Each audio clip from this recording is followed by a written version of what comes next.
kapitulo 1, First Thessalonians chapter 1.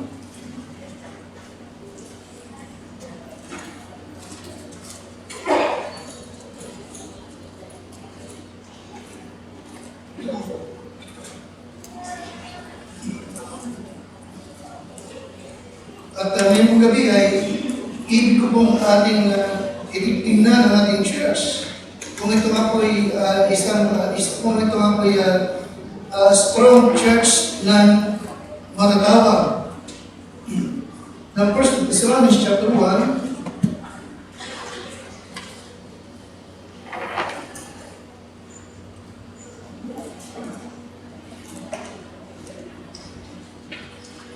ang kung pinariyan ay ating pupusahin talatang 1 hanggang 4. 1 Thessalonians chapter 1, verse number 1 to number 4.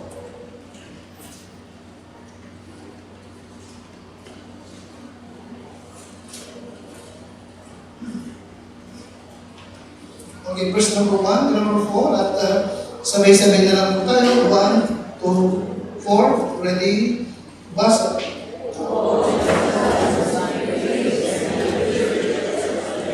Which is in God the Father and in the Lord Jesus Christ. Grace be unto you and peace from God our Father and the Lord Jesus Christ. We give thanks to God always for you all, making mention of you in our prayers, remembering without ceasing your work of faith and labor of love and patience of hope in our Lord Jesus Christ in the sight of God and our Father, knowing, beloved, your election of God. Okay, hanggang number 7 na.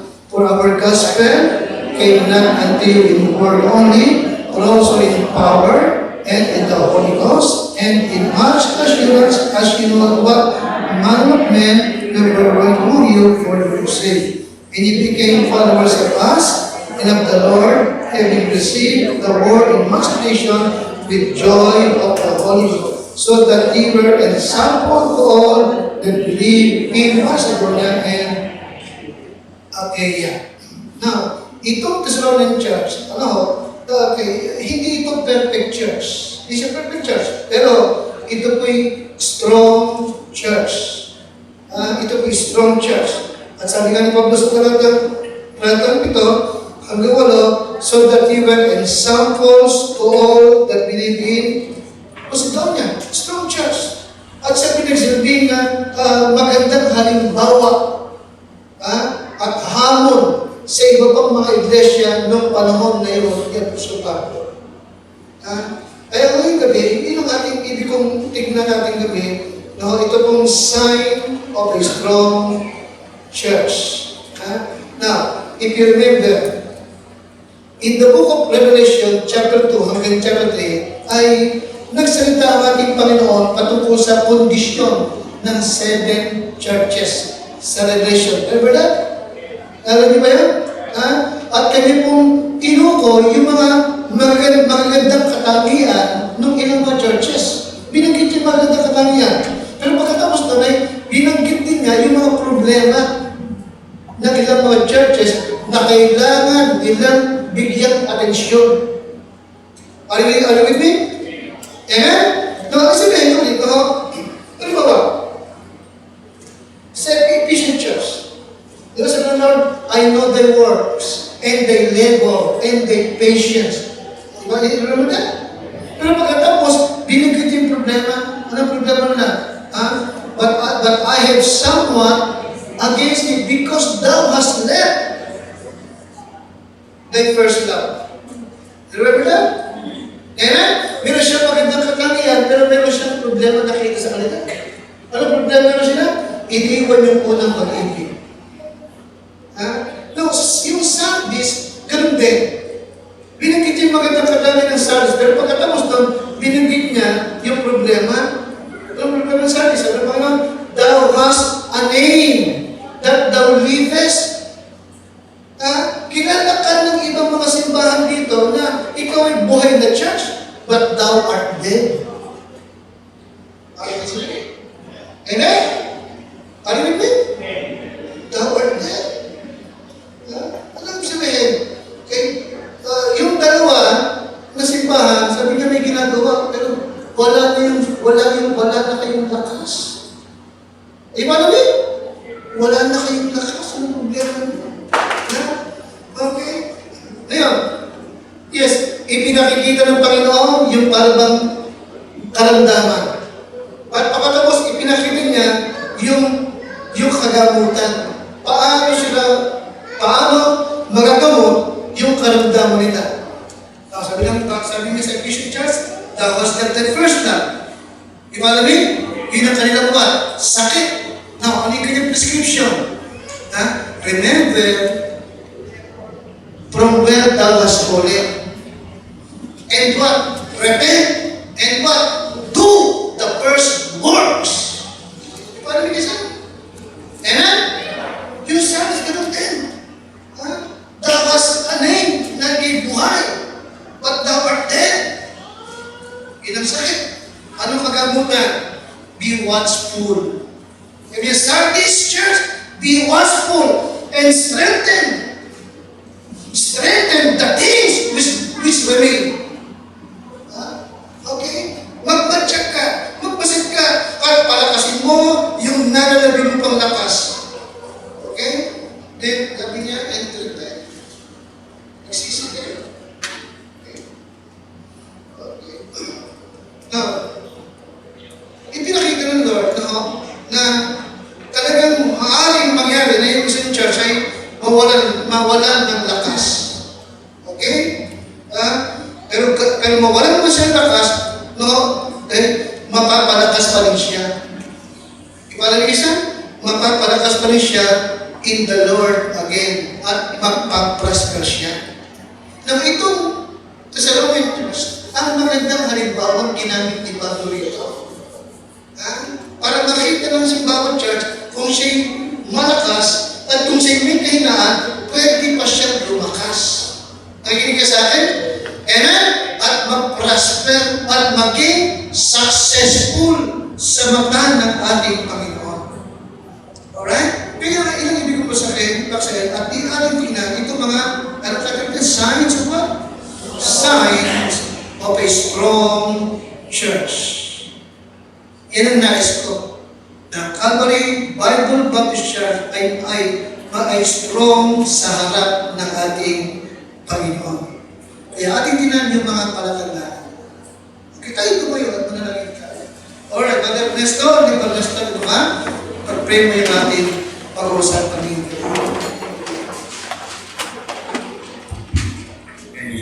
Tayo, Panginoon, sa Panginoon, pag-ibig sa Panginoon, bigyan, Panginoon, ito yung bigyan kami para ng puso naman, ng tulaan, ng mga kapatid, at pangalaman sa ikaw ng Panginoon, tumitingin sa ito ko na pwede yung papakala. Kaya bigyan kami Panginoon, bigyan sa Panginoon, tukulo sa puso sa Panginoon Jesus. Amen. Amen. Alright, pumunta po kayo. The signs of a strong church. Itong Thessalonica ay isang church na nagdudulot ng katuwaan sa puso ni Pablo. Sinakit niya, strong. Very strong itong church na ito. Sa kabila ng matinding persecution dumadating sa kanya. Alright, nakatitina itong signs of a strong church. Verse number 1. Sige ka, number 1. Okay, ni Pablo, sa kanya, Paul and Silvanus and Timotheus unto the church of the Thessalonians, which is in God the Father, and in the Lord Jesus Christ. Grace be unto you, and peace from God our Father, and from the Lord Jesus Christ. So number 1, okay, the people in a strong church will be close to one another. Close to one another. Alright? They are united. They are united. At ang isang makikita dito, ay sa verse number 1, sabi Pablo, okay, ito church naman, ito ay in God the Father and in the Lord Jesus Christ. Okay? They are close to one another. Now remember, in Acts chapter 2 and verse 46, sabi ng Aklat ng Gawa, verse 6, and they continued daily with one accord. With one accord. Ano nga yung one accord? Ano yung one accord? One accord means what? It means of the same mind and spirit, di ba? Iisang kaisipan at isang espiritu. Okay? One accord it describes a state where people are in complete agreement and purpose. Di ba namin isa? Yung one accord. Meron silang meron silang complete agreement at layunin. Alright? Now, ito ang sitwasyon ng Thessalonian Church. Okay? They are close to one another. Now, let me know you isa, unity helps promote the gospel. Ang isang church, kapag ginamit po ito, talaga yung gospel na ipopromote nila mabuti. Nasa-saturate nila yung kanilang area. Hindi nila kailangan ng tulong pa ng ibang churches para ma-saturate yung area nila.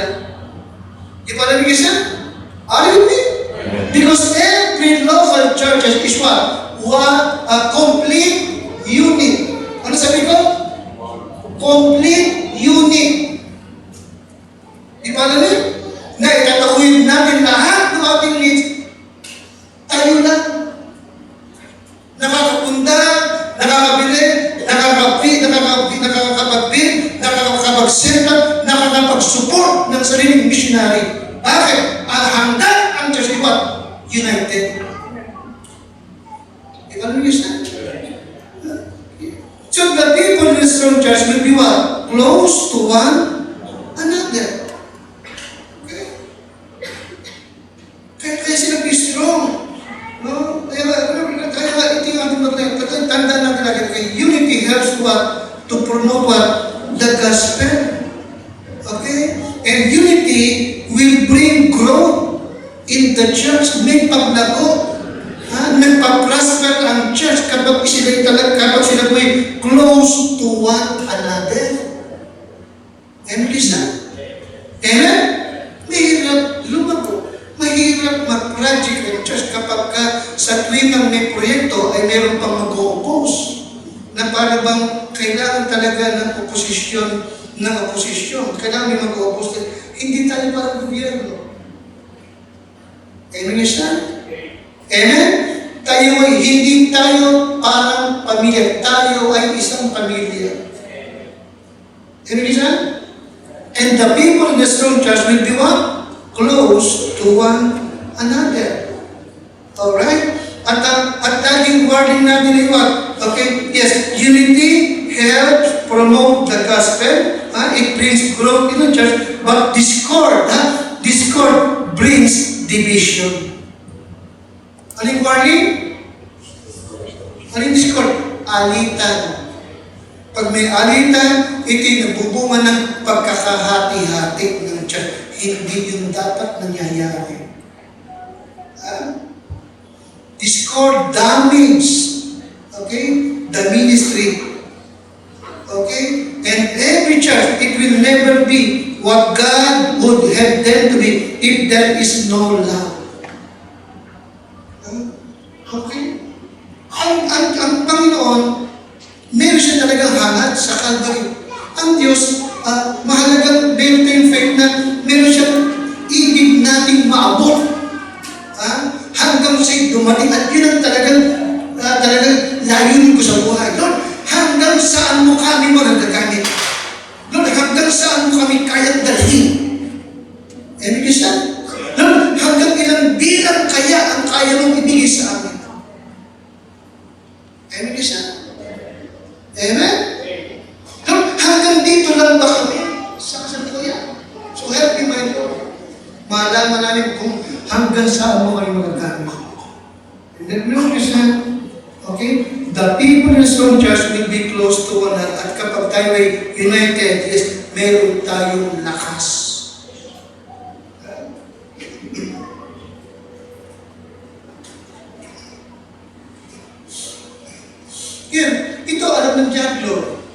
Kaya isa sa, kita nyo, isa sa pala ng Diablo ay pag-away-away, ang church. Isa sa gawa niya, di ba? Magtanim siya ng sower of discord sa gitna ng kapatiran. But of course, hindi magtatanong ng Diablo if we are close to one another. Alright? Kaya itong Thessalonians ay strong. Strong siya. Bakit? Because they are close to one another. Second, titignan niyo po. They are close to one another. Secondly, they are close to the Lord. Close to the Lord. Makikita mo yan sa verse number 1. No? At ito po yung napaka-mahalaga. Napaka-mahalaga. Sapagkat hindi tayo magiging close to one another if we are not close to the Lord. Di ba namin? Ano yung ulit?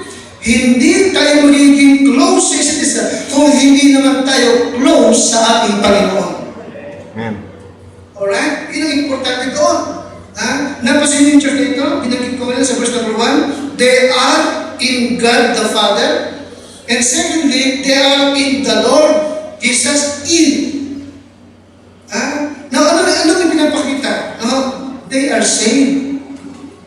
Alright? Ang membership nila ay ligtas. Di ba alam niyo sila ay nasa Diyos Ama at nasa Panginoong Yesu Cristo. In 2 Corinthians 5:7, if any man be in Christ, they are in Christ. They are in God the Father. They are saved. They are saved. No? At nakita nyo, ligtas na. At sa verse number 10, sila naghihintay na muli and to wait for His Son from heaven. Naghihintay sila sa muling pagbalik ng ating Panginoon Kristo. They are saved and they were anticipating the coming of the Lord. Close to one another. Ano yung pangalawa? Close to the Lord.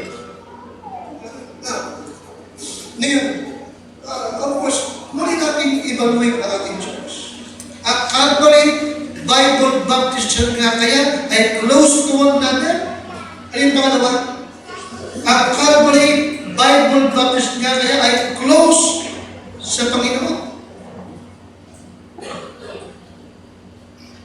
Ay, nakakatawa yung ating anak sa lumban. Strong yung kanilang fellowship. Sa tuwing na ako'y aalis doon, marami pa rin tao sa loob. Kaya na papalabas na ako, pumapasok naman yung may mga bit-bit na mga order.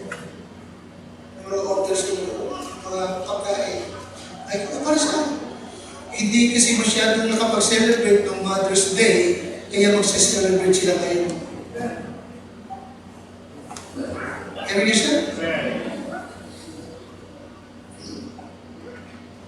They are close to one another and they are close to the Lord.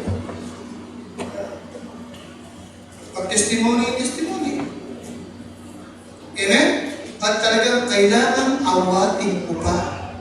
Sapagkat pag hindi, wala nang preaching, puro testimony lang yun. Kailangan naman, di ba? Testimony, naiiyakan tayo. Naiiyakan yun. Wala no hold bars ko. Sige, lumuha ka na lumuha dahil gusto mo. Ganda mo testimony na.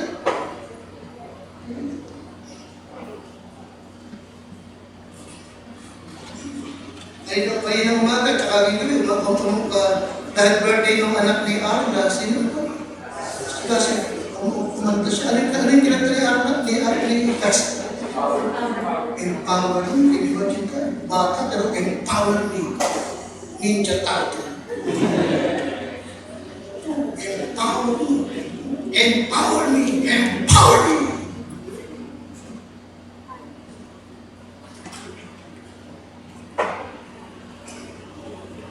Close to one another and close to the Lord. Amen kasi? Amen? Yun ang ibig kong makita lagi ng Panginoon sa atin. Alright? Kaya nga, the people in Israel church will be close to one another. Amen? Amen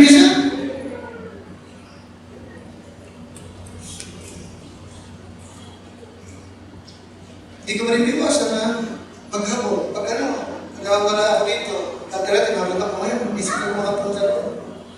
Okay. Hindi sigurado ko makakamayan kayo lahat bago sila alis. Makakausap ko. Kasi tuwing gabi ng linggo, pag nakikita ko, hindi ko yata nakita si Susan. Hindi na kami yung kami. Tumakbo na natakbo na naman ako. Kaya nakagabi na ako si Susan. Isip ko, hindi ko nakita. Iniisip mo lagi eh. Iniisip mo lagi, mamaya mo. Okay, bakit? So, bakit ibig ko ng isang strong church? Amen? Close to one another and close to the Lord. Okay? Kasi brother, yung picturein ni, ba't diba? Hinabol ko kayo kanina. Hindi ko makakamaya. Kasi sinisyo. Ano siya kanina? Close to one another and close to the Lord. Okay? Now, let me, itong Thessalonian church, ito po yung young church. Nakikinig ka sa akin? Ito yung batang church. Okay? Batang church. And filled with new convert. Kaya sa mga batang pang church, karamihan talaga ng member ay mga baguhan. Baby Christian, but they were a strong church. They're strong. Alright? Anong kailan? Because they are built upon the foundation of Jesus Christ. Si Kristo ang kanilang what? Pundasyon. Take the vision in 1 Corinthians 3:11. 1 Corinthians 3:11, for other foundation can no man lay. Then that is what? Lay. Sapagat sino man ay hindi makapaglalagay ng ibang pundasyon, kundi yung what? Na ilagay na. At ito si Jesus ang ating Panginoon. Kaya nga pag-isimula ka doon sa church, ano mang gawain dito, hanggang sa bahay mo, hindi ka na mag-iisip, ano bang purpose ko sa buhay? Ano bang meron bakit gagawin ko doon? Hindi na. Sapagat na may pundasyon na maglalagay ka lang sa ibabaw. Nakikinig ka sa akin? Kaya siguraduhin mo na sa lahat ng gagawin mo, si Kristo ang iyong pundasyon. Siya ang dahilan ng lahat. Nakikinig siya? Are you listening?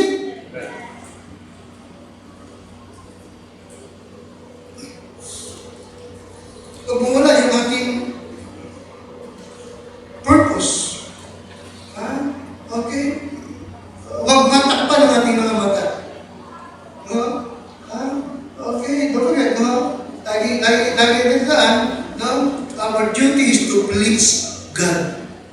Amen? Siya ang ating talagang duty na bigyan lugod sa lahat ng ating ginagawa. Siya ang magsilbing laging pundasyon ng lahat ng ating layunin sa buhay. Sa church man, sa tahanan man, at saan man, ang ating Panginoon. Amen, siya? Amen? Sabi ko,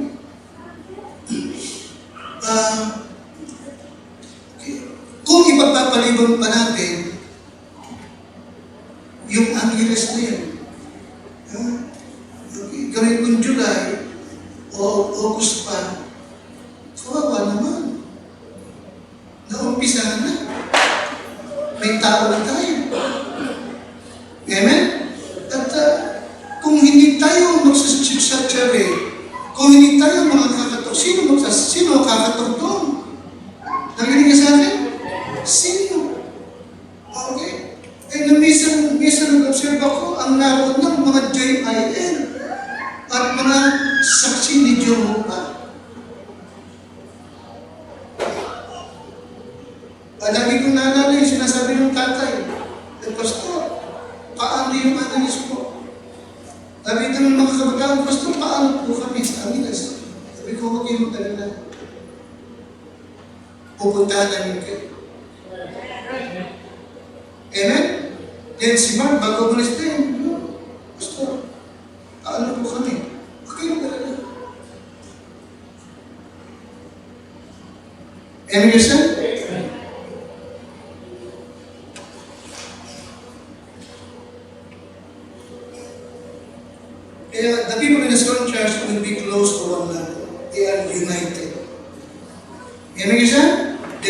united. Ano yung pangalawa? They are close to the Lord. Bakit? Amen? Si Christ ang kanila, what? Ang pinakapundasyon nila. Right? Si Kristo ang kanilang pundasyon. Okay? Dahil dito, a strong church is Christ-centered church.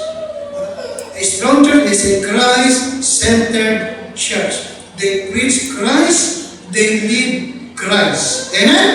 Ipinangaral si Kristo at iniibig si Kristo. Iniibig ang kanyang salita, iniibig ang kanyang church, at iniibig ang kanyang gawain. Amen? A strong church preach the deity of Christ, the humanity of Christ, the substitutionary death of Christ, the resurrection of Christ, the ascension of Christ, and the second coming of the Lord Jesus Christ. Yun ang Christ-centered church.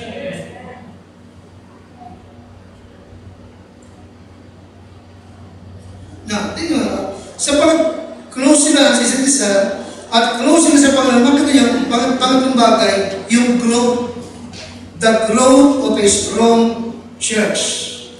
Okay? Tapos niyo po, close to one another. Ano yung pangalawa? Close to the Lord. At pangatlong lusot, the growth. May paglago. May paglago ang isang strong na church. Verse number 3.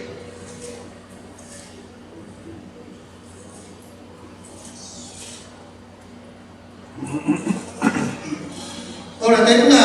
Remembering, without ceasing, your work of faith and labor of love and patience of hope in our Lord, in the sight of God, our Father.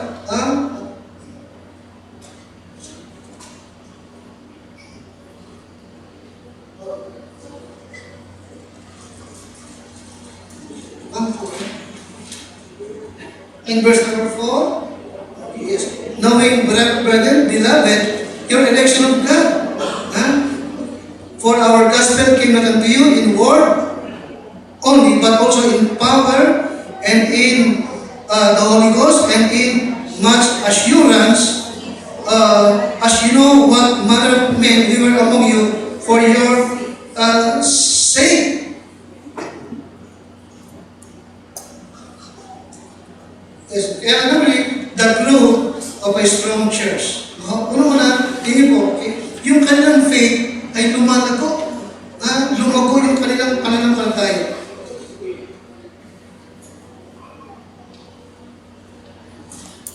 Lumago yung kanilang pananampalataya at lumago din sila sa kanilang pag-ibig sa Panginoon.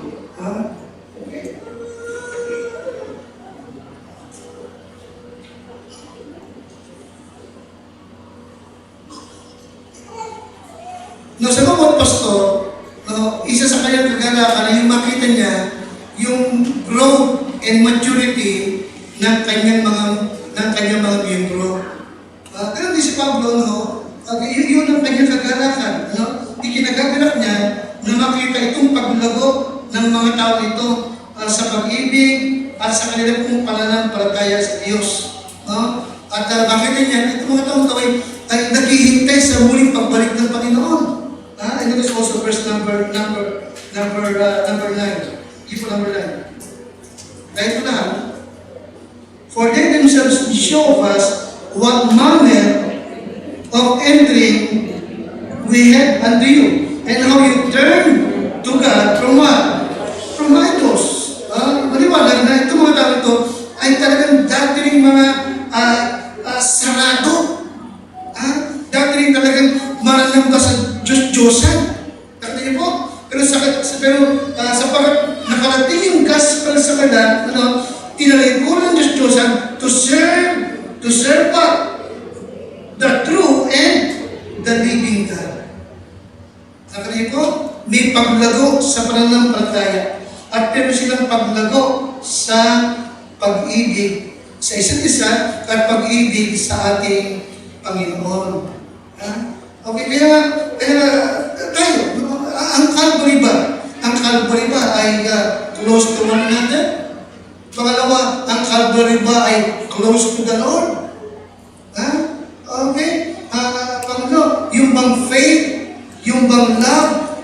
lumalago sa isa't isa.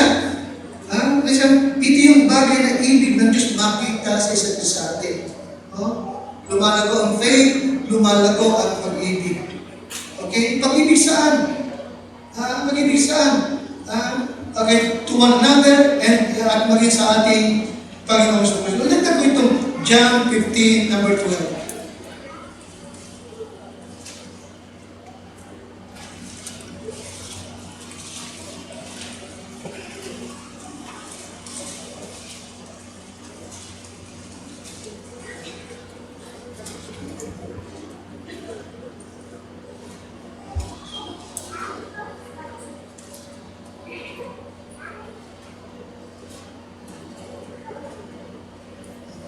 Alright, nandiyan, sabi-sabihan tayo.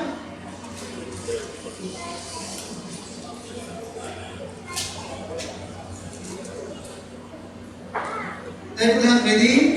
Okay, ready? Basa. This is my commandment that you love one another as I have loved you. Right? Ito yung command sa atin. Now, ito pa yung 2 Thessalonians. Ito yung, punta pa rin pa, 2 Thessalonians. Tingnan natin yung 2 Thessalonians chapter 3. Alright, nandiyan na kayo? Chapter 3. Alright, tayo po lahat, ready? We are bound to thank God always for you, brethren, as it is meet, because that your faith groweth exceedingly. Ano sa sunod? And the charity of every one of you toward us is what? Abounded. Nakita mo? Lumalago yung faith exceedingly. Alright, nilagay ko rito, the word exceedingly means hindi kayang sukatin. Hindi inaasahan ni Pablo na ganun na, hindi inaasahan ni Pablo na ganoon sila kalago kaagad sa pananampalataya. Alam mo rin? At pangalawa, okay, nabigla din siya sapagkat hindi rin niya inasahan na ganoon sila kalago. Hindi lamang sabihin kundi sa pag-ibig, sa isa't isa at pag-ibig sa ating Panginoon. Amen? Tuwan-tuwa siya, mangha-mangha siya. Kasi ganoon din, of course, ang pastor ganoon din eh. Yes, I love to see the church grow. Amen? Ibig ko nakita lumalago. Alright? At talagang kagala kung makita ang mga miyembro ko lumalago, nagmamature sa pananampalataya. Amen kasi? Amen?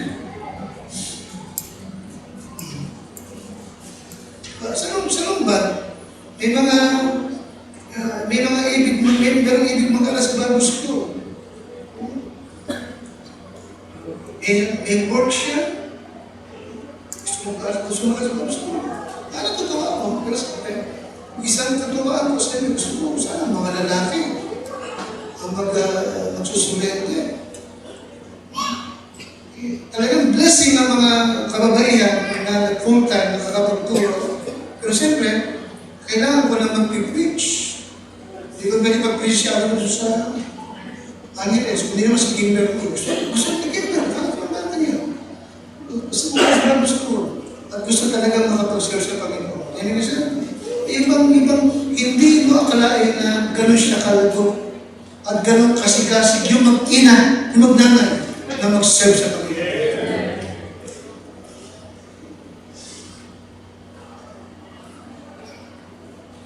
Kaya makikita mo yung strong church sa mga miyembro niya. And lumalago sa faith. Ano yung pangalawa? Lumalago yung pangalawa? Lumalago sa pag-ibig. Pag-ibig. Okay.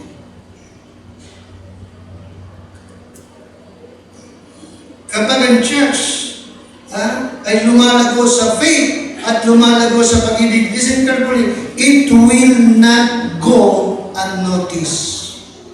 Hindi pwedeng hindi mo ito mapapansin. Amen? Amen siya?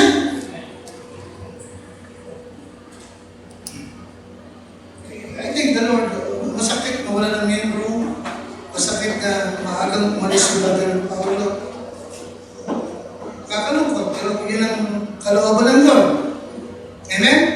nakatulong lang naman kay Sister Rochelle, no, kahit sa akin, ay makita ko yung full support ng membership Santa Cruz at Rumba.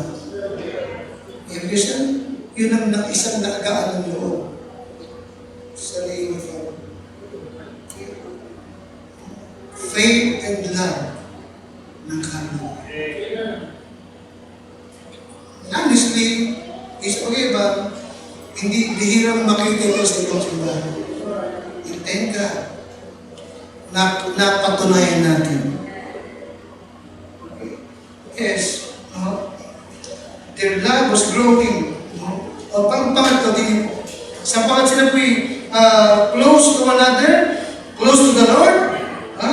Alright? At sila po lumalago sa pag-ibig at sa pananampalataya. Makita pa itong bagay, yung kailang influence. The influence of a strong church. Notice verse number 4. First Thessalonians. Tapos lang kayo.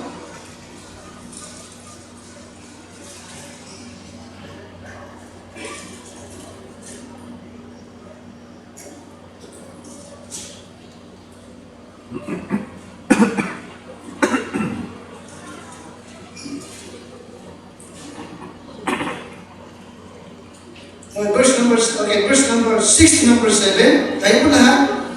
Unang Thessalonica chapter 1, verse 6 to 7. And he became followers of us. And he became followers of us and of the Lord, having received the word in much affliction with joy of the Holy Ghost. Tingnan mo yan. Sa kabila ng pag-uusig, pagdurusa, may kagalakan sila na tinanggap ang salita ng Lord with joy of the Holy Spirit. Notice number 7. So that you were what? Ayun. So that you were example to all that believe in Macedonia and Achaia. Naging magandang halimbawa sila. Number 8, I love. For from you sounded out the word of the Lord not only in Macedonia and Achaia, but also in every place. In every place, your faith to God is what? Speak abroad. Balitang-balita sila. Balitang-balita. Yung kanilang pagiging strong church. Yung kanilang faith and love. Balitang-balita hanggang sa ibayong dagat. Sabi nga ni Pablo, kaya hindi na ako kailangan pang magsalita. Sapagat nakaakot na sa kanila ang iyong pananampalataya. Itigil mo yun. Bagamat batang church at mga bata pa ang miyembro, pero sila iwan. Pang number 3, influence of what? Okay? Meron silang influence. Meron silang influence. Okay? Again, itong church nito ay nagtitiis ng persecution, pero sa kabila ng lahat, sila may matibay sa kanilang pananampalataya. Amen? At sila yung good influence. Meron silang great influence sa iba pang mga simbahan. Amen? Amen? Hindi ba nakakatawa ng Panginoon na yung church niya, blessing sa ating church. Amen? Di ba? Nakakatawa na yung membro nyo, Pastor Lopez, nakakita namin, nagsusulwi nito. Salamat sa ano. Amen kasi? The influence of a strong church. Okay? Now, considering dito mga tao nito, di ba, sabi ng number 9 and number 10, ay dati rin sumasambas Diyos-Diyosan. Amen? Amen? Dati rin sumasambas Diyos-Diyosan. Pero bakit nagbago? Anong dahilan ng pagbabago nila? Sapagat dumating ang gospel ni Kristo sa kanilang lugar. Tinanggap nila. Nagligtas at nagbago ng kanilang buhay. Amen? Amen? Kaya sabi ko kanina sa lumba, hindi mahalaga kung gusto nila yung mensaheng dala mo, ang mahalaga, nakarating sa kanila.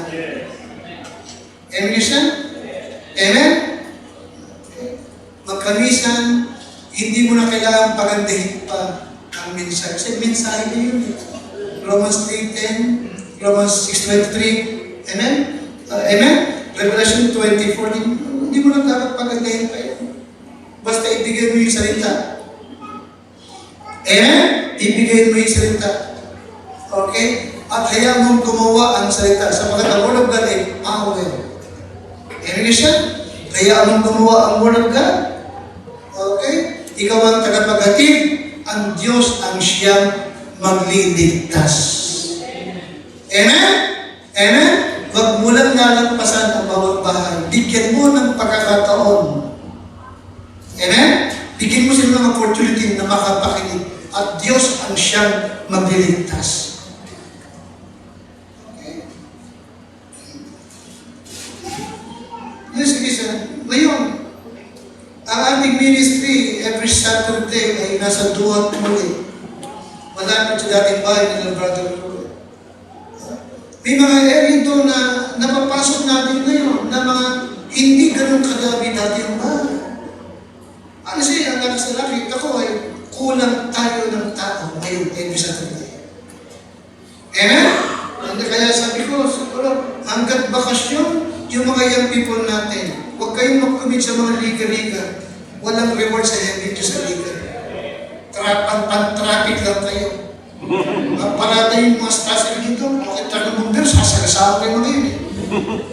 Amen?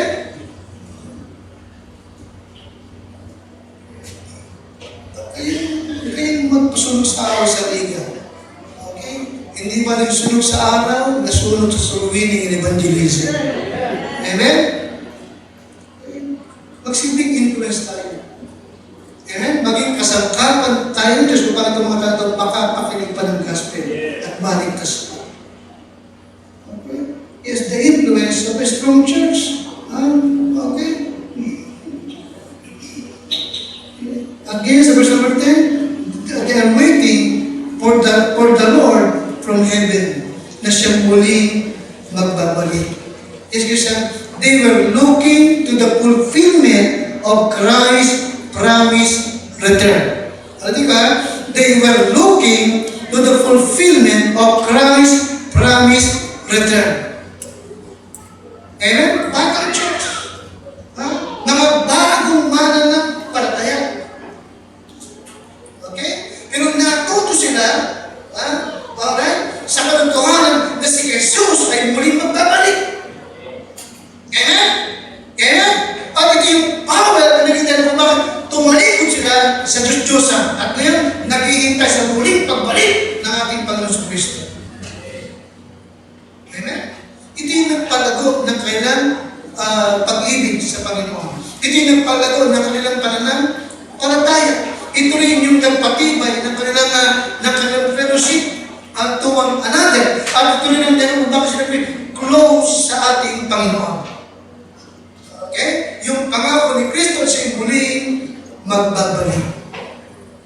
Alright? Number 4 and the last, the endurance. The endurance.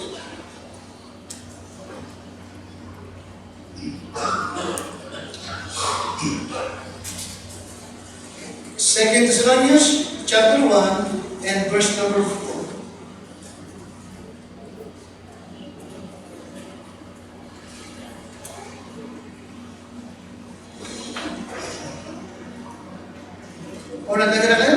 So that we ourselves glory you in the churches of God for your patience, ano ba? And faith in all your what? Persecution. Ano ba? Tribulation. That you will what? That you endure. The strong church, no? Okay? Isa sa nagpatibig sa karisma, endurance. Ito yung nagpatibig sa karisma. Persecution and tribulation. Natuto silang magtiis. Okay? Natuto silang magtiis. Pero sa kabila ng persecution, sa kabila ng tribulation, they were steadfast in their faith. faith. Amen? Matibay ang kanilang pananampalataya. Alright? So tonight, Christian, ito yung sign ng isang strong church. Sa gabi ito, ito kaya, itong mga sign pa yan ito, mayroon kaya ang ating Calvary. Amen, Christian? Amen? Meron kaya ang ating Calvary. Tayo ba ay close to one another? Ano Christian? Tayo ba ay close sa ating Panginoon? Amen? Amen Christian? Huwag ka sa akin eh. Sabi nga ng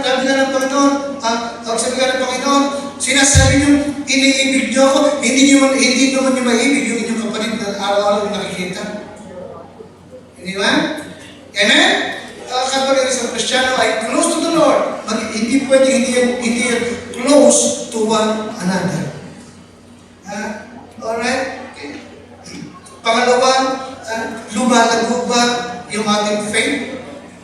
Lumalago ba yung ating pag-ibig sa ating Panginoon? Amen, Christian? Amen? Alam niyo, pag sinabing influence, ito yung nangangahulugan na yung salita ng Diyos ay nakakaabot sa malayong lugar. Meron tayong influence sa kanila. Amen, Christian? Meron tayong influence sa mga tao. Okay? Nasa-saturate natin yung mga lugar dito. Pagkakang na rin tayo sa Victoria.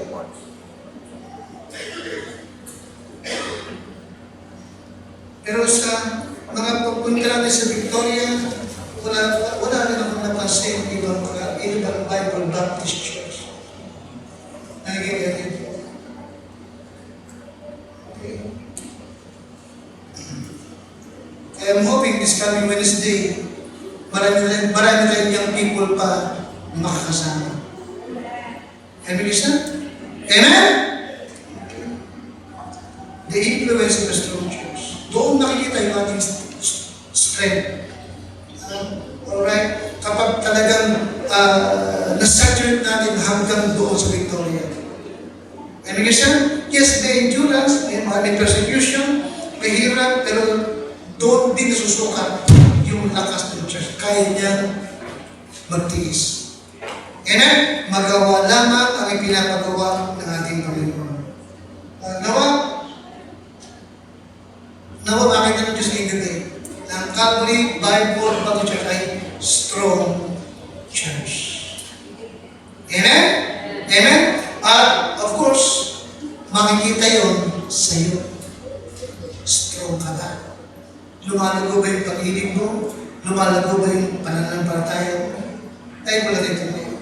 Panginoon, igawad mo po sa amin ito. Ang Thessalonian Church ay batang church.